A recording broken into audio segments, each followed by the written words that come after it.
Okay, let me call to order the Fox Canyon Groundwater Management meeting for today, March 28th. If you'll please rise. Kelly, would you lead us? Following the pledge, ready, begin. I pledge allegiance to the flag of the United States of America and to the republic for which it stands, one nation, under God, indivisible, with liberty and justice for all. All right. Okay. Roll call, please. Chair Mulhart. Here. Director Craven. Here. Director Zaragoza. Director Kelly. Here. Director Borchard. Here.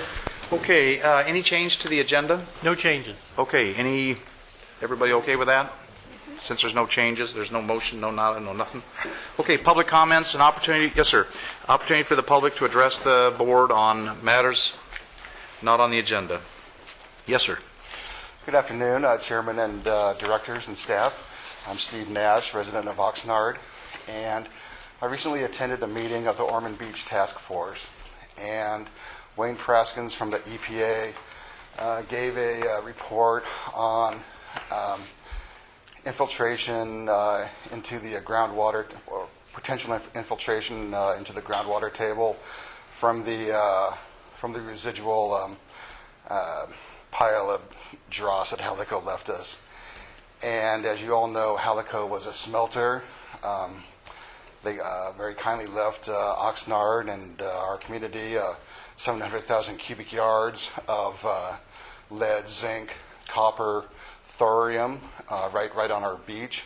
Mr. Praskins detailed the results of their study, and his contention was there has been infiltration into the upper perched water table, and that sits above a 30-foot supposedly impermeable layer of clay. And they've determined the extent of the infiltration on the east and west boundaries. However, on the southern and northern boundaries, they have not determined the extent. And I would like to point out that the city of Oxnard has recently constructed a headworks and their advanced water purification facility to the north of Halico, and they had extensive ground dewatering so that they could lay their foundation. And my concern would be that the resulting cone of depression potentially drew in some of this, some of this crud from Halico. And I'm sure that the directors have asked the appropriate questions and the staff has done the appropriate studies to lay this matter to rest. And I'm looking forward to future discussions. Thank you. Thank you. Anybody else? Non-agenda items? Okay, board comments. We got some rain, not enough. More rain's needed. So if anybody know any of the rain people out there, just keep sending it down. It's supposed to rain Saturday. Oh, whenever you bring a rain umbrella, when you bring a rain umbrella, that obviously causes it to rain. So that's good. Yeah, there you go. I thought that prevented it from raining. No, she's got it wrapped up. She's actually not using it. There you go. What did we get, 1 inch or? I guess there was a variety all over the place. So Camarillo set a record of one. you got 2 at the ranch? Yeah. Oh, Yeah, I didn't. I was gone on a trip. I didn't get a chance to check our gauge, I but think also they said officially 1 inch, but I'm not sure. we're still behind, right? By quite a bit? Yeah, that's what I'm hearing. Okay, but every little bit counts. Okay, let's deal with the consent items. We have 2 items, a motion to approve. And a second? Second. Any objection? All in favor? Aye. Aye. Opposed? Hearing none. We have 2 informational items. Let's deal with the agency Facebook page. Who's going to deal with that? Miranda.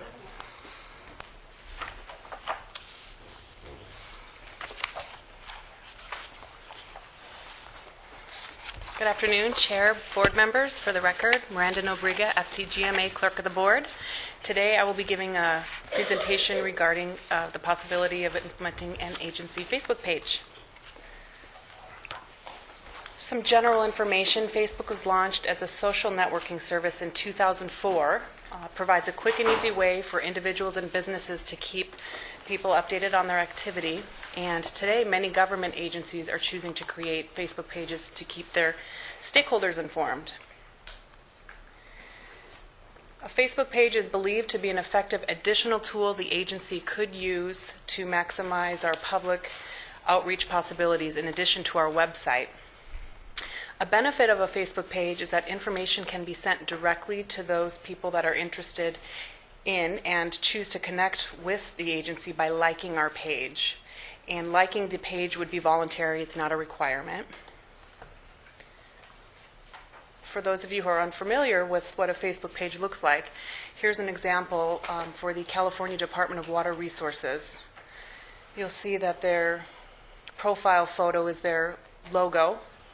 It's currently set on the wall setting, so this is where they would post information. As you can see here, they're posting some event they're holding regarding water efficient landscapes. If you were to click on info, you would get contact information, who to reach, probably link to their website. You can upload photos, videos, events. Looks like they use their mission statement in the About section. And over 1,100 people liked their page. So what they did was they clicked like here, and every time DWR posts some sort of activity or anything they've got happening, those people who like the page will receive an instant notification. So it's a way to distribute information instead of waiting for people to log on to the website and look for it on their own. Examples of what we could use the Facebook postings for would be letting our pumpers know that the semi-annual statements have been mailed, event reminders for board meetings. We can send out requests for database testers or John K. Flynn stewardship nominations. We could even upload videos regarding the new Irrigation Allowance Index program. So in closing, Facebook is a leading social networking tool, and many government agencies are currently taking advantage of that. Staff believes the page can improve our service to the public And if your board is interested in creating a page, we would recommend at this point using it only to distribute information at this time. So our recommendation today is provide feedback if you like the idea of creating a page, and if so, give us some guidance as far as implementing the page. Okay, all right. First of all, any questions for Miranda? Yes. Yeah, it's a social networking page, and I know that a lot of companies have used it so that McDonald's can say, we got more likes than Wendy's. But my question is why? It's just another option to get information to people that are interested in our agency and what we're doing. John? I have a Facebook person, and I get a lot of feedback on things that we're doing, and we can convey some of the what we're doing too, and it works out. But one of the things that I have is safety, where somebody cannot get into my Facebook and play around with it. But I think it's a good communication tool, and I think it's the future. Others? Any comment? My mind immediately turns to, you can do this in-house with no outside talent, can't you? Right. So we don't have any money to expand on the project. Right, and it's up to you as far as the settings you want to create with it. It can be a form of open communication where we send and receive information. It will take more time management if we receive information, because you always run the risk of people posting spam or inappropriate things on the site. So we would look at a good starting point, just distributing information. Well, without any cost, I think it's a good idea. Dave? Any comments? None really, except that perhaps the only cost I can envision would be staff time in terms of reviewing comments or dealing with Post. the page itself. Or we can try it, for length of time or something, see how it works. Just an idea. Okay. Comments from the audience? Mr. Nash? Hi, Chairman and Directors, Steve Nash. And just for your information, over the last couple of days, I've created a Facebook page for Ormond Beach. And really my point in telling you this is if I can do it, anybody can do it. It's very simple. And Director Craven asked why. Well, I mean, this is the nature of the world nowadays. Facebook is a wonderful medium for disseminating information, and I hope that the directors, approves this. And thank you Okay, for the time. thanks. Anybody else? Comments? Yes, ma'am. Well, the thing I was going to say before is, and didn't, 1,100 people have liked the DWR page.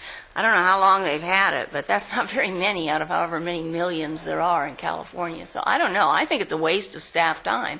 We have a website. If we do have one, I certainly hope we refer people to the website. Otherwise, we're going to have double time in posting things. Yeah. Miranda, you can link that Facebook to the website, right? Right. There's a advertising you can take to put a link, find us on Facebook on the website. And we would keep the website current as well.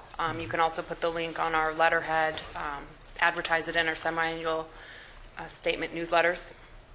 And I think many agencies already have that. I know the city of Oxnard has a Facebook, and I'm not sure if Camarillo has one, but I mean, I understand what you're saying. But Yeah, I just think it's fluff. I think My sense is that if we can create it in-house, it is part of the social fiber of what we do as a society today. And I'm not opposed to creating a Facebook. And then we'll get some feedback in 6-7 months, and if it's eating up a bunch of staff time and no likes or a minimal amount of response, and we're duplicating efforts, then you can shut it down. I do want to note that it is an information item today. So I was looking at Al because we may have to wait to get a final approval before. So what direction can we give to go ahead and plan for producing it and bring it back on the agenda? Is that all we can do today? That's correct. And also, I was going to just emphasize one point that Miranda touched on, which is that the current recommendation is for the agency to use what I would refer to as the non-interactive option of Facebook. In other words, it would just be the agency sending information and posting information. And I didn't notice on the DWR page, but I know a lot of agencies opt for the interactive process. And if you were to do that, and since the board is already discussing it, it may be worth adding that to the discussion. It would involve more staff time, which Miranda said, and I also think that there are certain legal issues that may arise if you're going to allow public participation in whatever discussion is going on the Facebook page. And there are some existing policies that other agencies have adopted that probably would suit the GMA just fine. So that is something else I thought should be considered and given direction to staff in terms of which of those options to pursue. Well, right now, the recommendation is purely to do it as an informational page. And is there a way of tracking the number of hits or whatever the number of... That I'd have to talk to them. How would you find out at the 1 year point if anybody actually looked at it? I'd have to talk to someone in IT services as far as Okay. tracking how many hits it gets. We could obviously see how many likes we have. All right. So the question before us then is, do we give staff direction to go ahead and implement a process either of an informational-only webpage, and we reserve the right to look at it at some period of time to see if it's worthwhile and track the amount of work it takes, or do we want to have them start the process of coming back to us with a formal presentation so we can adopt it? This is information, I understand that, to allow it to be an interactive thing, given the issues that Al has raised. What do you folks? I thought that even to have them come back with the non-interactive one, it had to come back as an action item. Yes. So either way, it's going to come back. Either way, it's going to come back as an action item. I just want to find out from the board how much work we have to put into it, because if it's a two-way process, Al has to get involved because Al has to make some decisions. That's staff time. It's a more complicated issue. That is staff time. So let's get some feedback of what... Then if it doesn't work, we can drop it, But you were talking about the interaction between, is that a Brown Act item or? That is one consideration. There are also First Amendment considerations and other policy issues that would need to be or should be addressed if you were going to pursue that option. Mr. Chair, if the city of Oxnard did it, you can look at what they did, Well, we don't know if there is an interactive one. I don't know. Yeah, I don't know. But, My sense right now is that I personally, and I guess my personal sense right now is that we have run this agency over the last umpteen years as a town hall kind of process. I mean, if you look at the agencies within the county, no disrespect to the county and cities, we're probably one of the easiest going agencies in the world. That's why it takes us a long time to get things done, and we allow people to speak and we have these open discussions. And in my opinion, the proper forum for those open discussions, those two-way discussions, is this forum. Yes. And my concern is I don't want to turn some electronic process into becoming the open forum, because then they're not talking to all of us simultaneously, and I think that lends itself to problems, potential problems, and some legal issues. So I personally would not agree at this time to have a two-way process. If we have a web page and people have concerns, we do an agenda, and if people have concerns, they can come before us, and the way we've operated for the last umpteen years is they can say their piece as many times as they want. In fact, we used to hound Rob so many times, he now is shy, and he won't even come before us anymore. He just sits there. I mean, he's gun shy. We've hounded him into submission, right? It worked. I mean, it's amazing. It only took, 12 years, Rob? I mean, is that what it took? So, If we set up a Facebook page, I won't stop. Rob, we can ask Mr. Chair. Rob, Oxnard uses Facebook, right? Can we? yeah, we're going to get him up you're here. getting him up here. We did it. 1 minute. This is billing time, isn't it? Rob Saperstein for Rob, Save Rob, hold on a second. Right. Thank you so much for talking about something that isn't that consequential. They're really just it's more of a way to get information out. That's so right. it's not intended to be interactive to look for comments on agency policy or things like that, where the Ormond Beach page may be intended to be more more interactive. informational. It's completely controllable by staff. The danger in staff time is once you put somebody on Facebook, they're more likely to start playing around and looking at their friends and staff doing other things than just minding the GMA's Facebook page. That's the danger of time. Otherwise, it really takes minimal effort to set it up and have another spot where you're putting information. You can use it to invite people to events like the monthly meeting or to the Las Posas Basin Users Group. Just another way to get information out. Okay. Pretty All right, simple. great. Thank you so much. That So was I our guess- intent, is to keep it simple as another public outreach tool. Okay. All right. With that, what do you folks want to do? I think we have to ask Miranda not to Google baby clothes and diapers and things Miranda, you like that. have been so warned. Okay. Dave? Already I see staff time involved that I can envision being better used on more important tasks. I think I have to agree with Charlotte that we've got a website and we've got this great forum here. I'm not sure I see the value in the effort. So I don't think I don't support it. Okay. Mike? I would support it as long as we keep it non-interactive. The amount of time I don't think is going to be that great when you just duplicate more or less what's on the website. And as long as it's a link, because a lot of society no longer goes to the computer, they just go to their phone, and you're not getting as fast a response. Only in time, and for instance, if we have something really serious, I think you post it, you'd have a much faster response. The business community goes to LinkedIn more, but that's more of a business community. The general public, Facebook is kind of it. The thing to stay away from is things like Yelp and some of those. Yelp, in fact, is really an extortion game, and so they only post bad comments if you don't subscribe to Yelp. But Facebook seems more straight up and down. Charlotte? I already said what Okay.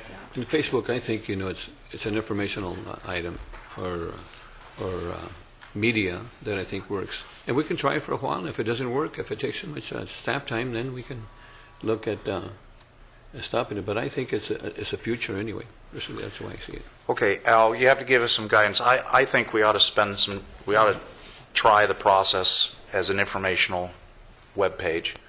We have a difference in the board. How do I give staff direction without taking a vote, given the fact that this is an information item?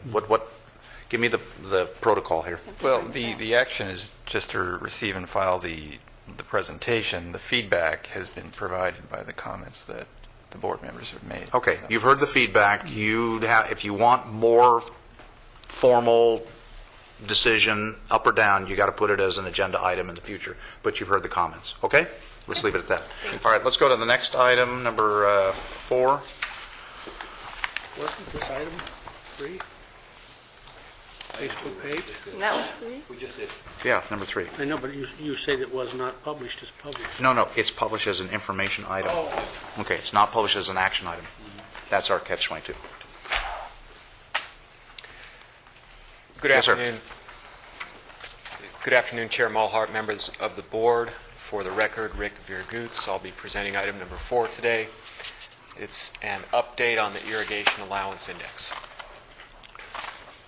So in October, your board adopted ordinance number 8.4 and resolution 2011-4. And essentially that was done to roll in the new Irrigation Allowance Index into the agency's ordinance code. So starting January 1, 2013, the agency will replace its current irrigation efficiency program with the Irrigation Allowance Index.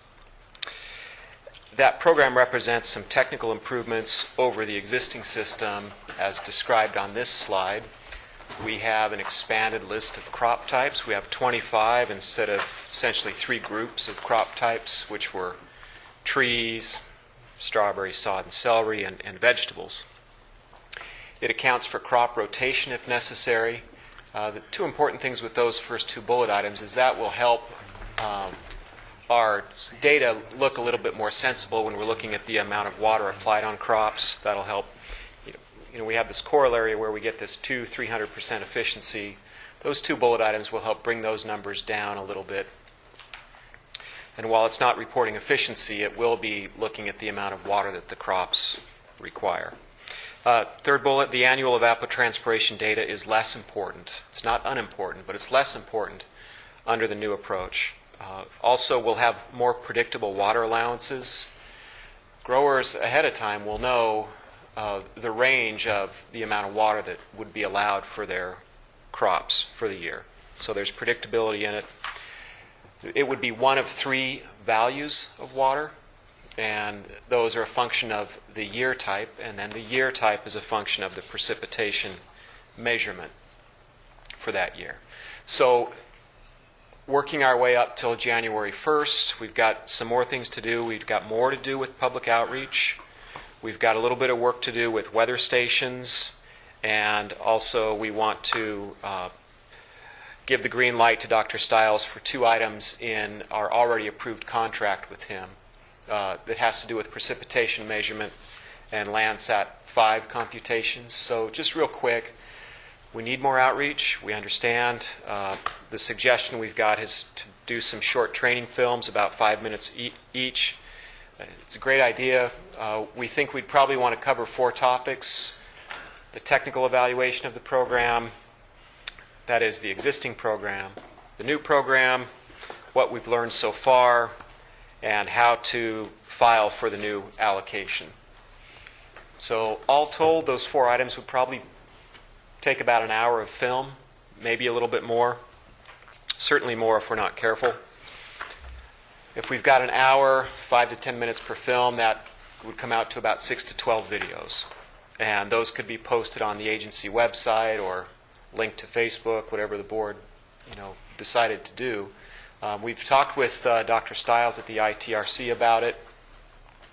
His thinking is that we would produce 1 film per topic and then cut it up, edit it, make it fit into shorter segments, and that would take a little bit of back and forth effort on our part. And he's essentially told us, I'm happy to do it, I've done this kind of stuff before, but I'd need some funding to do it. For the weather station... Let me back up for a second. Yeah. Did he talk about the dollar amount? What are we talking about dollar cost here? It's probably a few $1,000s. We haven't gotten into detailed discussions on it. Okay.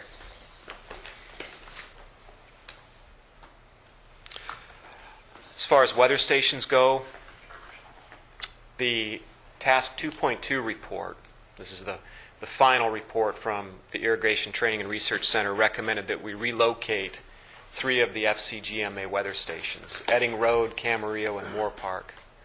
But for a number of reasons, and I'll briefly describe them, that just doesn't look very likely at this point.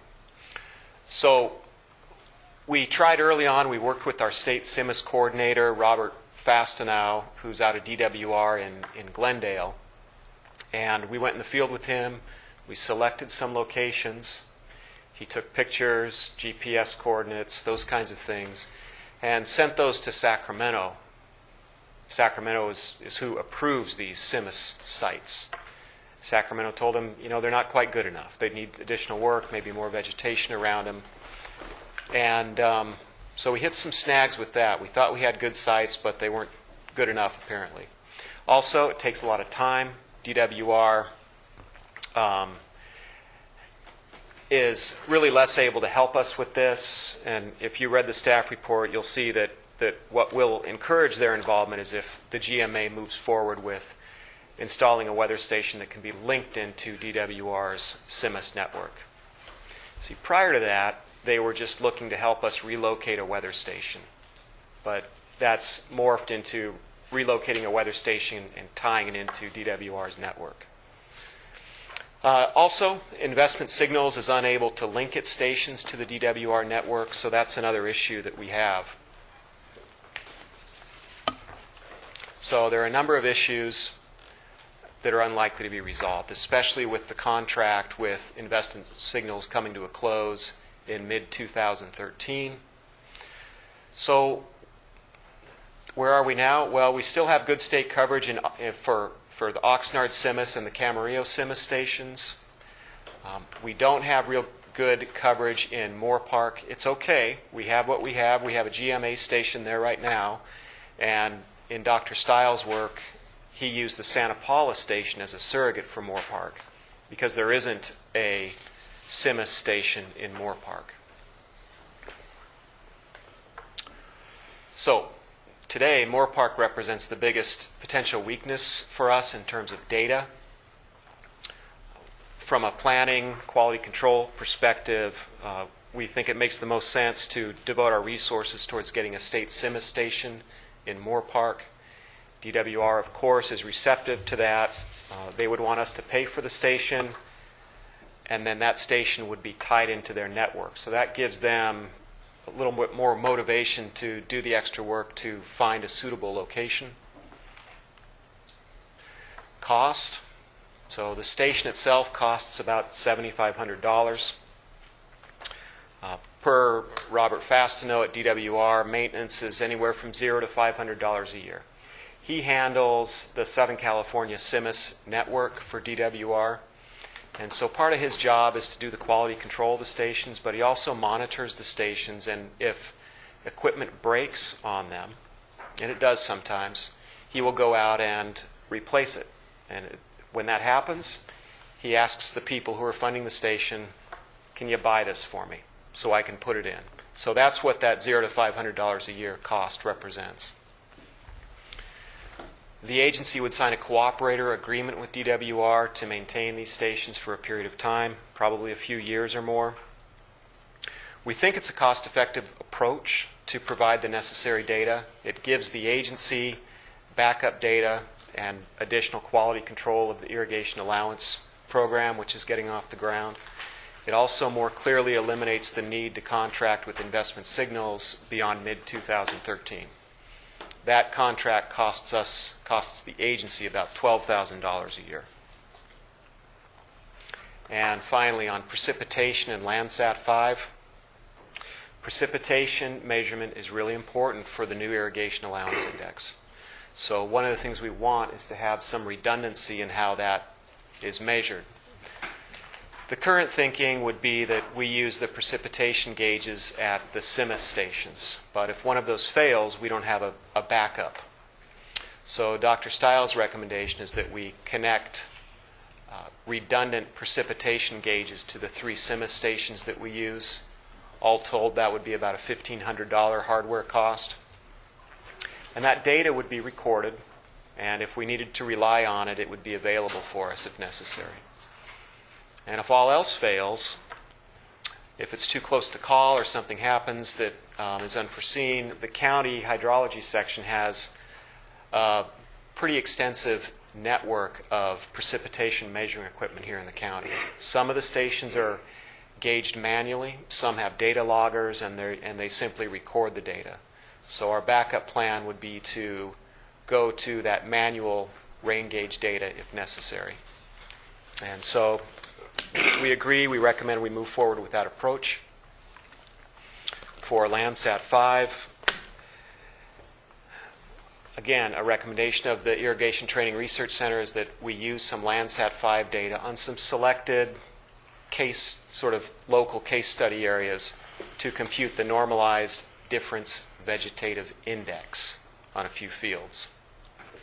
Essentially what that is, that's a tool, a satellite, looks at the amount of crop cover and through a number of steps measures the evapotranspiration of that area. What the agency would get from that is a double check of the existing modeled values in the Irrigation Training and Research Center's report, where it allocates water based on percent crop cover. So that gets us to having an additional way to verify the percent crop cover is well linked to the evapotranspiration of the crop. So it's essentially a double check, and it's going to help us establish guidelines and also provide us some photo examples of percent crop cover. We need that. As we move forward with the program, I'm certain we're going to get people calling and asking for guidance. Hey, I don't know if my crop is 20% cover, 50% cover, 70% cover. Do you have some photos that we could look at? So that would help with that. Cost is approximately $4,500, and of course we're recommending we move forward with this. And at this point, we're just looking for your feedback on these items. The approach to develop a series of short videos, developing the purchase and cooperator agreement with DWR, and having ITRC move forward to finalize its work. Okay. All right. Dave, let me start with you. We'll work left to right this time. Do you want to go through the various points of this separately, or just all? Well, kind first of all, group them together? it is an information item. So let's kind of play off on this slide here. Let's deal first with the issue of the videos. Okay. And it's information to staff so we can give them some guidance. And then we'll go around the room on that item, then we'll do the next item. We'll just do them in sequence so we kind of get some order to here. So dealing with the issue of videos, what's your comments? I would ask you first, what did you envision when you suggested this vignette concept? Yeah. Because this seems to me to be a little further than I myself envisioned, just kind of a voiceover type of explanation of how to fill out forms, perhaps a voiceover of a PowerPoint presentation that would kind of go through the history of where we were and how we got to where we are now. Okay. This sounds to me to be a much greater, more costly production. All right. Here's what since you asked, here's what I think we have to keep in mind. The issue of irrigation efficiency has been an issue for the M&I folks for the last 20 years. It's been on and off the agenda for a long time. And one of the reasons I think we shied away from it is we really didn't know how to tackle the issue because we didn't have the expertise. And so we embarked on this process of bringing in a recognized expert. That's what Dr. Stiles does. He runs the irrigation lab up at Cal Poly, and all of us, I think, recognize Cal Poly is probably one of the premier ag schools in the country. And we decided to go to an outside process to give it some independence, so it wasn't the GMA creating the solution and GMA staff trying to become the expert. We went to the expert, and we basically spent quite a bit of money, and we've gone down this process to give ourselves a solution to a program that we created, but in fact, when you compare it to what's really technically correct, it's not correct, and we've now come up with irrigation allowance. So we've moved down that road. Now we're at the punchline, and we're less than 8 months away from effectively making this the system. And my fear is that we will make it the system, and the room will be filled with growers that have no idea how to do this and what this means. I've already gotten that feedback from my older brother, who does a lot of work for Southland Sod. And I have said to Richard, my brother, many of you know him, Richard, we have gone to an outside individual who is the expert in this area. I believe that one of the things we have to do as a GMA is to spend the money to solve this dilemma and do it by a third-party professional who's acting as an advisor to tell us this is how you get to an irrigation allocation index, and it solves the problem on the grower side because our diversity in crops that we grow is massive, and at the same time it gives us the answer to the M&I folks that in fact we're addressing this issue and we're doing it independent or in collaboration with the GMA staff, and we're using outside experts. The dollar amounts that I'm seeing up there do not scare me. If we're talking about another $100,000, I'd be scared. If another $40,000, I'd be scared. But I don't see the kinds of numbers that allow us to get into this process. So, to me, I believe we have to go forward. We're going to have to spend some money. And the question is, how do we get the education out in the marketplace in the most cost-effective manner?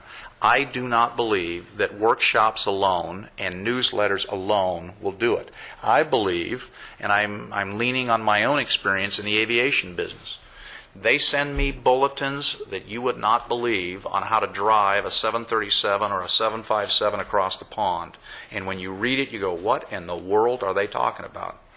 That's a $180 million piece of machinery. It's not, and I got to put you folks on the airplane, and you'd like to have the confidence that I know what I'm supposed to be doing, and they hand me a piece of paper.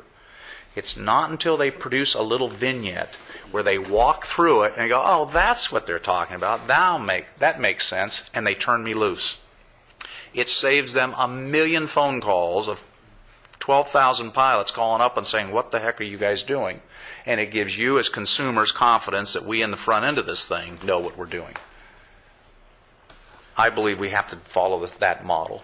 And if it means we have to spend a little bit of money up front to produce some videos, and it's a little bit broader than what I envisioned, but I'm leaning on Dr. Stiles to give us that guidance and saying, here's what you need for people to understand this. Otherwise, you are going to fill the room up with 1,000 questions, or you're going to load up the phone call, and staff time is going to go through the ceiling, and we don't want to spend gobs of staff time. The answer is, and if it's Face page or the web page or whatever, Facebook, go to the vignette, click on it, and you can watch it 15 times. And then if you have questions, then we'll deal with the questions. It's similar to the same thing that we're trying to do with this outreach on filling out the form that we want to go live on. And we found out in the first beta test, me being the first guinea pig, that there was all kinds of flaws in it. Bob Aranio and a number of you went to the room after the last meeting and found a number of flaws into it. I think we owe it to our constituents to test the process as much as we can, to make available the training we can, to use the technology that's available to us today, inventory it in some kind of web-based process, and let them look at it in their leisure. And I think we're going to have to spend the money to do that. And if Dr. Stiles says that it needs 5 little vignettes of about 5 or 10 minutes apiece, and we need to know what a budget is, and I don't know what that number is. Now, obviously, we all reserve the right, I reserve the right to come back in a month when you say it's a bazillion dollars. I'll say, we're not doing that. But so far, I think we have to give staff direction to go ahead and produce these vignettes, because I think training is the answer to this. If we're going to move to a allocation index process, if we're going to move to a online filing, if we're going to move to crop rotations and the kinds of things we're doing now, we've got to train our constituents. Otherwise, nothing will get done. Yes, ma'am. My question involves how long it takes to make the films, because I've dealt with other people who are doing things like this. We're 8 months away. This is not an action item. Some people who do these types of things take 4 or 5 months. So then we're going to be talking late fall. Well, my understanding is, in my conversations with Dr. Stiles after the meeting, I caught him in the hallway and I said, I think we need to look at this. Do you do this? And he says, yeah, this is what I do. I'm a professor. It's no different than doing a professor kind of thing with slides and graphics up on a board.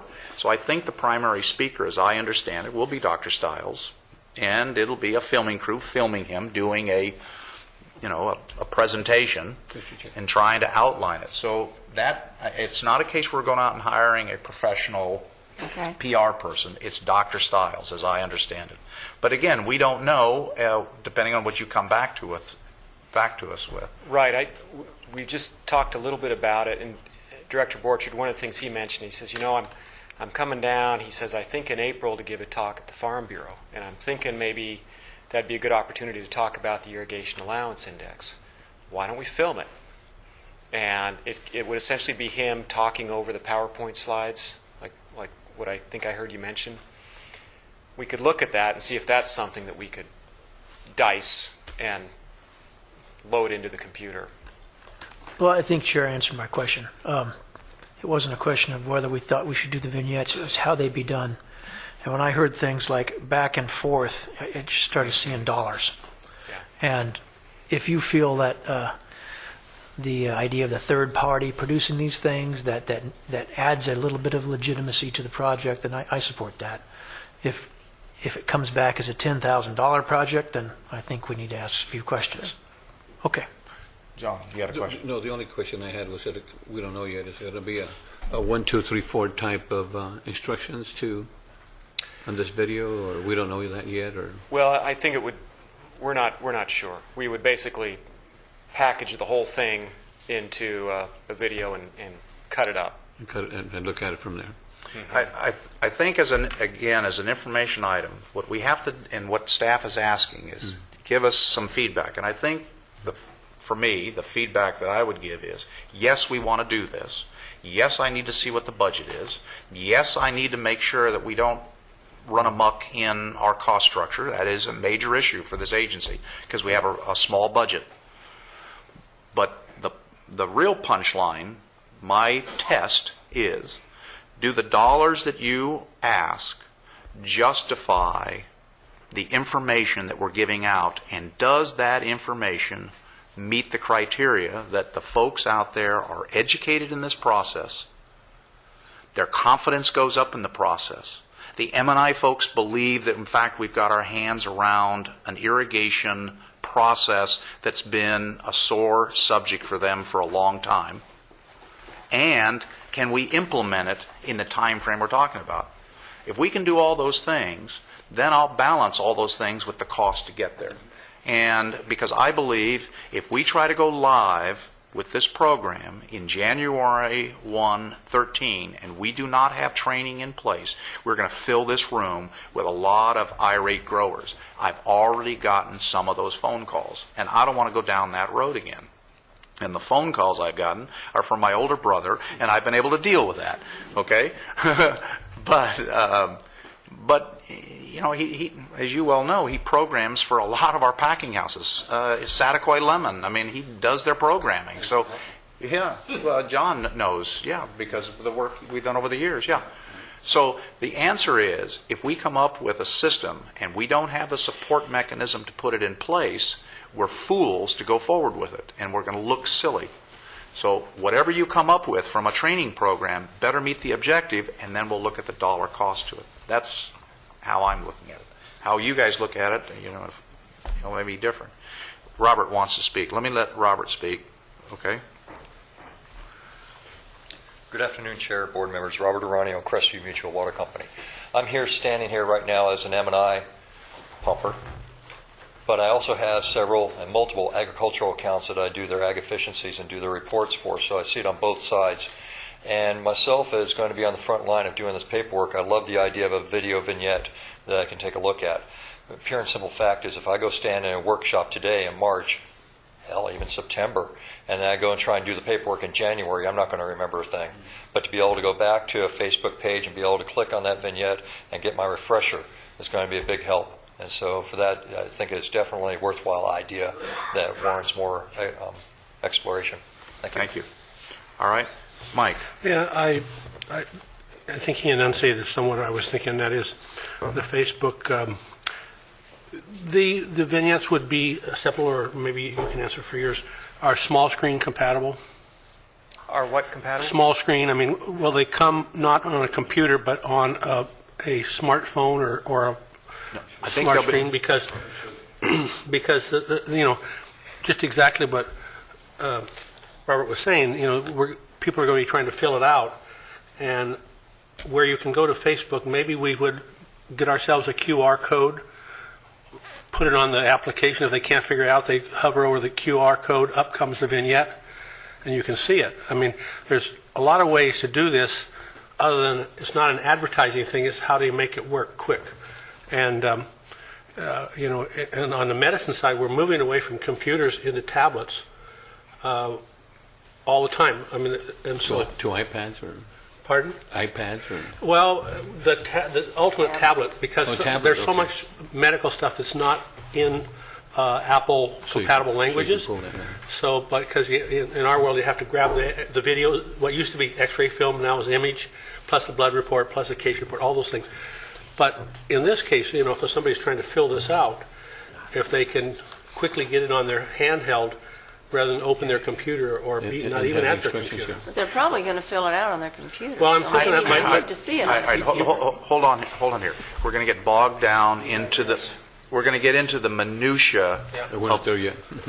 The direction to staff, either, the first question is, do we do a vignette process, yes or no? Yes. Okay, let's answer that question.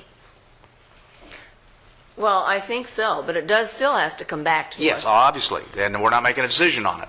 So the direction to staff is, give us the particulars on what this short video process would be, where we're going to house it. Is it going to be on our webpage? Is it going to be accessible here, accessible there? Are we going to make it available as a CD that a guy can, or somebody can load onto their laptop and carry it out to the field? I don't know. That's the feedback we want. We need a cost structure, and I think we need to come up with a fairly quick turnaround. I do not want a vignette system coming live in December 31st when this program goes live in January 1 of 13. I think that's unacceptable. But at least 3 months prior to the end of the year, maybe more. So I don't want to see a 9-month startup process. So a timeline would be helpful. Anything else you want? It's direction to staff, John. I'm not sure if maybe it's too simplistic on my part. Can we get a sample of what it's going to look like, or something? Well, I don't know. Whatever you guys want to make as a presentation, I think the message right now is, let's keep this issue alive, bring us back something we can It's an touch and action feel, item. an action item that we can make a decision on. So this item is still alive. It's not dead. We need more information to make an action item on it. And since it's going to be a group of segments, somebody can go to just one segment. not Absolutely. have to go That's right. That's how we do it in our business. I assume healthcare does it too. But in our business, we break it down to little spots, and I can pick out of that exactly what I need to know to drive a machine from here to London, and not have to spend 4.5 hours surfing through the middle of it. And not end up in Argentina. And not end up in Argentina or in a white coat because I got thrown out of the cockpit because I went nuts. It was not me. It was not me. It said Malhard on it. Yeah, it was not. I'm telling you. You're protesting too much. Trust me, it was not. I was airborne that night, but it was not me. Don't make us have to restrain you. I got yelled by ground control in Chicago and got sent around because we got too close, but that was not me. Not to Amarillo. Okay, so we're done with the video? Yeah, let's go to this cooperative with DWR. Go back a slide. Let's go to the next one. I want to ask it about the Okay. All right, Dave, on this one. The long and short of this gyrations looks to me like DWR would like for us to pay for the Moore Park station and maintain it. That's Is that correct. a fair assessment? That's a fair assessment. And it's going to cost us $7,500 and up to $500 a year to maintain it for them. I think. per station. But That's, there oh, would go be ahead. cost savings I understand. ultimately down the road with Yeah. our weather station contract. And there was a correction I needed to make. The amount of our weather station contract is $34,900. Right. Not the 12,000 you saw Right. earlier. I don't think we have a choice, and DWR knows that, so we're going to buy it. Okay, Mike? Yeah, run through the money again, Rick. Here. Okay, you have $7,500 for the weather station. That's a one-time expense. Correct. And then 500 up to 500 a year. Maintain each station. We have 4 stations. That's 2,000 a year. No, this would just be for one station. So the They're not. thinking- I thought we had 2 other stations or 3 other stations that were already compatible. Right, but we don't fund those stations. Okay, so we're not going to have to pay any maintenance on the existing SEMA stations. Correct. So we'd have only this one station that we now buy and maintain. Yes. Okay, and then the $4,500, that's a one-time expense or annualized? For the Landsat? Landsat. That's wait, hold on. Stop on the Landsat. That's number 3. So let's deal just with the Simmons station first. I'm not going to let you jump ahead, Mike. I want to get it all wrapped in one little ball and put it to bed. All right. They need feedback on each thing. Yeah, they need feedback on it. All right. With regards to the Simmons station, We're using 2 of the states. We need 3 systems. The systems we have are not compatible with giving us the data and the reliability. We got to create a 3rd station. I'm sure across the state of California, the DWR has goat roped all kinds of agencies in producing SIMA stations because the state is broke. That's the bottom line.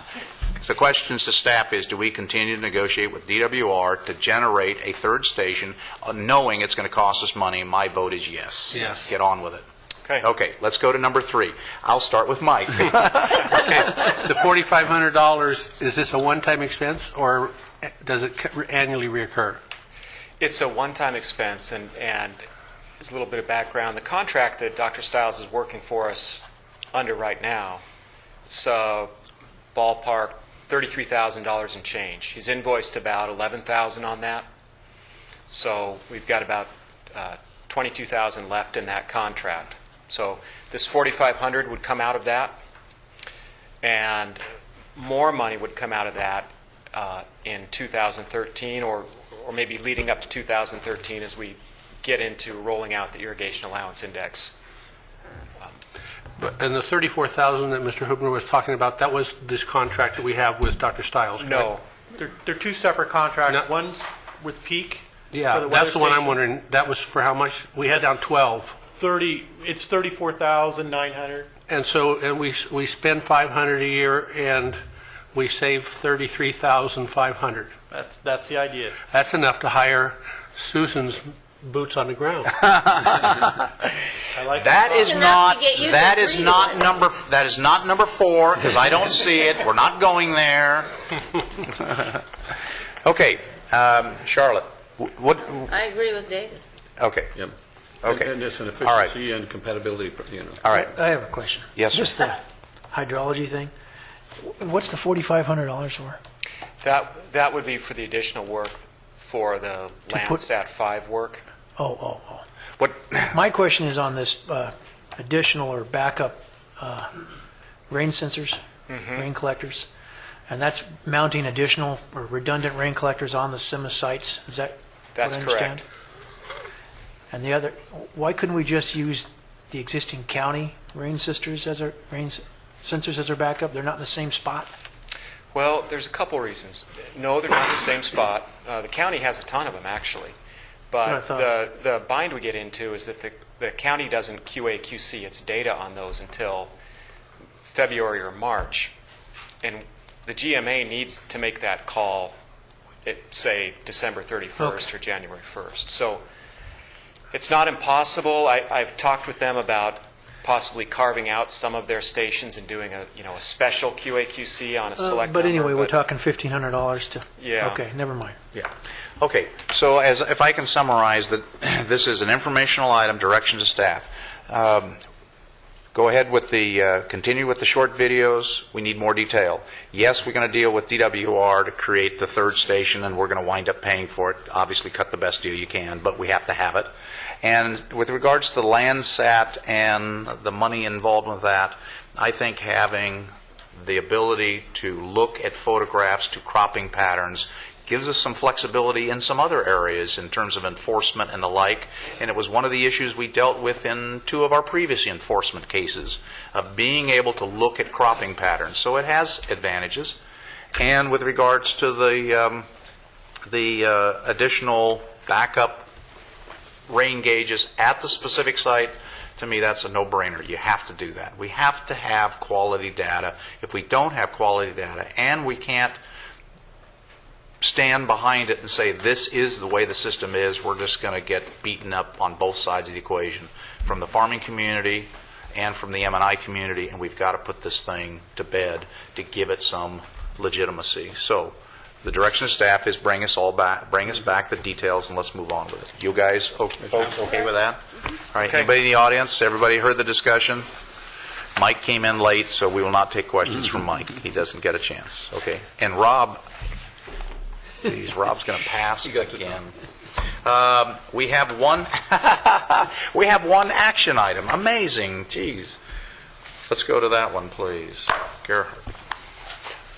Chair Mulhart, board members, members of the public, Gerhard Hubner, Watershed Protection District. I'll be presenting this item. This is our agency's draft annual fiscal audit report. I have a brief presentation for you. They could bring it up. There we go. Jump right into it. Essentially, we're required by statute to perform an annual audit.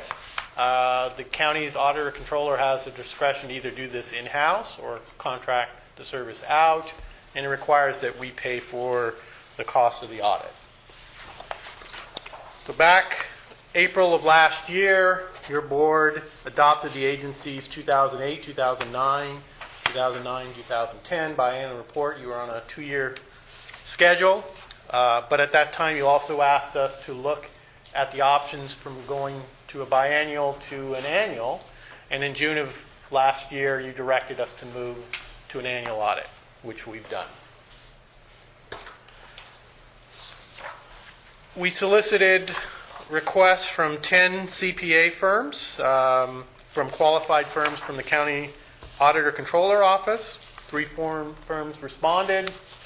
Collins Accounting Company was ultimately selected by County Auditor Controller Office to complete our annual audit. And this was run through the Public Works Central Service Fiscal Accounting Group. Julia Dixon is here if you have any questions on the fiscal portion of the audit report. So here's the good news, and I put it in bold on this slide, that changes in our fiscal position and cash flows for the year that ended in conformity with the accounting principles generally accepted in the United States of America. That's the big, bold, general finding in the audit report. However, there was, they did look at the operational side of the agency. This is straight out of the report. I bolded essentially what I think are the issues here, which is when they looked at a sampling of 20 wells, 14 of the required parcel maps for the irrigation efficiency were not attached to them, and that their recommendation is that we review our procedures for processing the irrigation, what they call exemption applications, to ensure that the required documentation is in place. Our response was, yes, we verified that truly there were 14 applications. The parcels maps were not there, but we also verified that we had received maps the previous year, and we verified that the acreage had not changed. So we felt comfortable with our approval. I've attached with our report the memo that we provided fiscal services in terms of our response, as well as to the auditor. Moving forward, we are going to be looking more closely, watching as the forms come in, that we do get the required maps prior to approving them.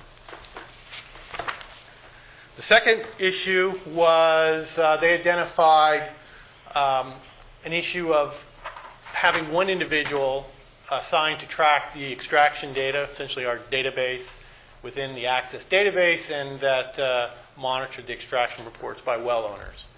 And essentially I've in bold here what the effects might be, that with one essentially data operator, somebody that would fail to submit the report, so the usual uterine variances could be overlooked, resulting in revenue loss to the agency. So our response is we agree, and we've already moved forward and we feel addressed this with our new FCGMA online database. It's designed for multiple internal users. Rick, myself, Jeff, we all have access to it, as well as within the hierarchy. So no longer is there just going to be one person as the primary administrator or have sole access to the data. And so we feel that this has been addressed as well.